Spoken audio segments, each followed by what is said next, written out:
नमस्कार सभी को। तो देखिए यहाँ पर आज आपका यूपी ट्रिपल एससी का लेखपाल का एग्ज़ाम हुआ है जिसमें अप्रॉक्सिमेटली अगर आप देखेंगे तो 8,000 के आसपास पोस्टें थीं और कुछ 3.5 लाख बच्चे बुलाए गए थे एग्ज़ाम देने के लिए, जिसमें अप्रॉक्सिमेट 3 लाख बच्चे तो ज़रूर गए होंगे।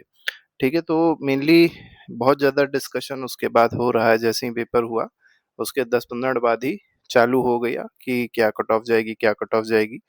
और क्योंकि जो लोग घर पे बैठे होते हैं तो क्या होता है, वो वही क्वेश्चंस देखते हैं क्वेश्चन पेपर में जो आसान आए हैं। और जब आसान पेपर उनको लगता है, आसान क्वेश्चंस देख के, तो सोचते हैं सारे क्वेश्चन जो 100 क्वेश्चंस थे, तो 100 में 100 क्वेश्चन उन लोग को ये लगते हैं कि आसान है। और घर पे बैठ के किसी का पेपर देखना वो सबको ही आसान लगता है। तो फिलहाल यहाँ पर हम लोग पेपर एनालिसिस करेंगे और कट ऑफ के बारे में बात करेंगे। यहाँ पर जो कट ऑफ दी गई है इसको आप बिल्कुल भी ध्यान मत दीजिएगा, ये एक ऐसे ही गूगल जेमिनी से उसमें आ गई थी थंबनेल बनाते समय, तो उसमें बिल्कुल परेशान नहीं होना है।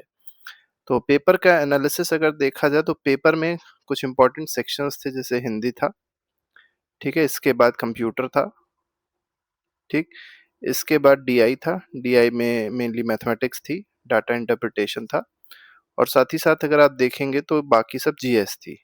जीएस में अलग-अलग सेक्शंस थे, उस पे हम अभी डिटेल में नहीं जाएँगे। हिंदी में 10 क्वेश्चन थे, 10 क्वेश्चन में से अगर आप देखेंगे, हर एक बच्चा जो है वो 7 के आस-पास क्वेश्चन कर लेगा, इतने क्वेश्चन्स थे। ठीक है, मतलब 6, 7, 8 क्वेश्चन सभी लोग ने ठीक-ठाक कर लिए होंगे जिन्होंने हिंदी पढ़ी होगी अच्छे से। कुछ क्वेश्चन में डाउट भी है। कंप्यूटर की बात अगर करी जाए तो कंप्यूटर में 15 क्वेश्चंस थे। कंप्यूटर बड़ी टफ थी। कंप्यूटर मान के चलिए 5 टू 6 क्वेश्चंस जो हैं, वो लोगों ने किए होंगे। इसके ऊपर अगर आपका है तो अच्छा है, उसके नीचे है तो बुरा कह सकते हैं। लेकिन 5 से 6 क्वेश्चंस ऐसे थे जो नॉर्मली किए जा सकते थे। डीआई में अगर देखा जाए तो 2 तरीके के लोग थे। एक ऐसे लोग थे जो मैथ्स से पढ़े हैं, कुछ ऐसे लोग थे जो आर्ट साइड से हैं, जिनकी मैथ्स वीक है। जिनकी मैथ्स वीक है उनके लिए हो सकता है कि डीआई थोड़ी-सी उनको टफ लगी हो, हालाँकि डीआई के क्वेश्चन जो थे वो ईज़ी थे। मैथ्स वालों ने तो 9 में 10 सभी कर लिए होंगे। आर्ट वालों अगर मतलब उनका ऐसे जीएस अच्छा हुआ होगा तो यहाँ पे हो सकता है वो 6 से 7 क्वेश्चन किए हों।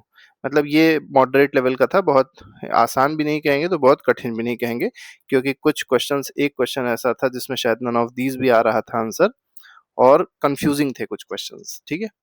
जीएस में अगर देखा जाए तो जीएस में अलग-अलग सेक्शंस थे, और अलग-अलग सेक्शन से ऐसे क्वेश्चंस नहीं हैं कि डायरेक्टली पूछ लिए हुए हैं। जैसे कुछ क्वेश्चन बहुत ही आसान थे, जैसे लाहौर सेशन वाला जो क्वेश्चन था बहुत आसान था। अब कन्फ्यूज़न किसमें थी? जैसे एक आप देखेंगे डीएनए वाला क्वेश्चन था, डीएनए फिंगरप्रिंटिंग का। उसमें वॉटसन भी दे दिया, क्रिक भी दे दिया, और ये दोनों ही आंसर नहीं थे, तीसरा आंसर था। तो बच्चे तब भी यहाँ पर कुछ ना कुछ लगा के चले आए, और ज़्यादातर लोगों ने गलत ही किया होगा।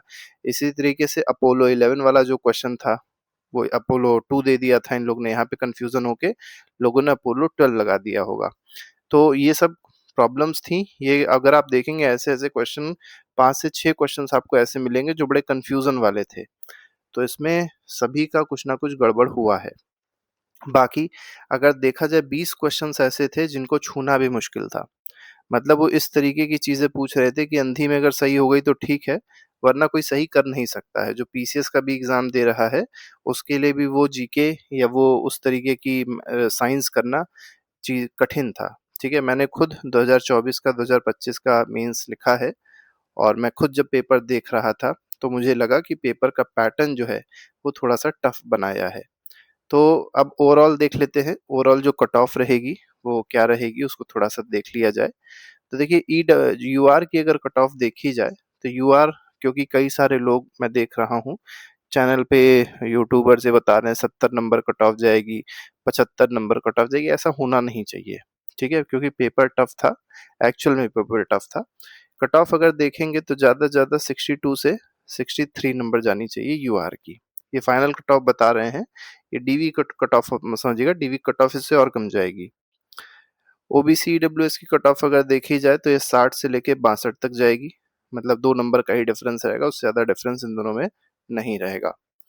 एससी की कट ऑफ अगर आप देखेंगे तो 55 के आसपास जो कट ऑफ है, प्लस माइनस 2 मान लीजिए, ये आपकी एससी की कट ऑफ रहेगी। एसटी की कट ऑफ अगर देखा जाए तो 48 के आसपास रहेगी, ये मेरा अनुमान है।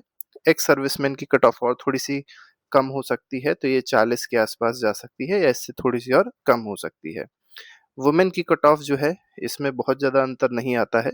ईडब्ल्यूएस के आस-ही-पास मान के चलिएगा 58, ये प्लस माइनस 2 मान के चलिएगा। तो ये मेरे हिसाब से अंदाज़ा है कि कट ऑफ जो है वो इससे ज़्यादा लेखपाल एग्ज़ाम की नहीं जानी चाहिए, अगर पेपर पूरी तरीके से फेयर हुआ है तो, ठीक है?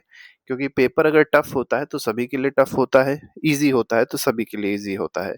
क्योंकि 5 ऑप्शंस थे, ए, बी, सी, डी, ई करके ऑप्शन था, और ऐसा नहीं था कि जो ई ऑप्शन है, नन ऑफ द अबव, उसके कोई ऑप्शन ही नहीं है। बहुत सारे उसके भी ऑप्शंस आपने देखे होंगे, जो एग्ज़ाम में मिले होंगे, ठीक है? तो कहीं न कहीं इसमें अंधी लगाना भी कठिन था, लेकिन क्योंकि अगर लोगों का अटेम्प्ट कम हो रहा था तो लोगों ने अंधी भी लगाई है।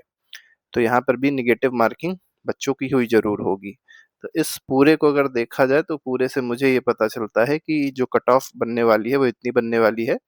आप लोग कमेंट बॉक्स में अपने मार्क्स ज़रूर मेंशन करिएगा, जिससे और अच्छे से हम लोग को कट ऑफ का अनुमान पता चल सके, ठीक है? और बाकी हम लोग और भी कुछ कर सकते हैं, टेलीग्राम ग्रुप का एक वो बना देंगे, टेलीग्राम ग्रुप बना देंगे, वहाँ पर डिस्कशन कट ऑफ का किया जा सकता है, ठीक है? Thank you.